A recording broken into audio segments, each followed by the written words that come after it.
দুনিয়ার বাইতুল্লাহ যেই জায়গায় ওই বরাবর সোজা সপ্ত আকাশের উপরে একটা মসজিদ আছে, ওই মসজিদের নাম হলো বাইতুল মামুর।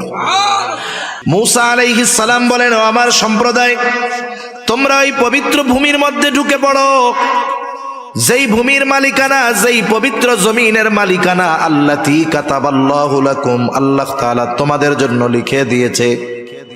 তোমরা শুধু ওই জমিনের মধ্যে, ওই শহরের মধ্যে ঢুকবা, সামনের দিকে অগ্রসর হবা, খবরদার পেছনের দিকে আসবা না।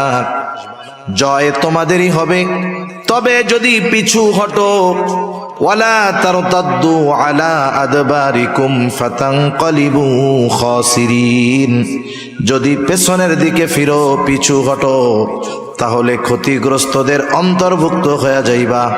আর যদি সামনের দিকে ছুটতে থাকো, ওই পবিত্র জমিনের মালিকানা তোমাদেরকে দিয়ে দিবে। আল্লাহ তাআলা কোরআনুল কারীমে জানায়া দিলেন, এই জমিনটা হলো পবিত্র জমিন, পবিত্র ভূমি।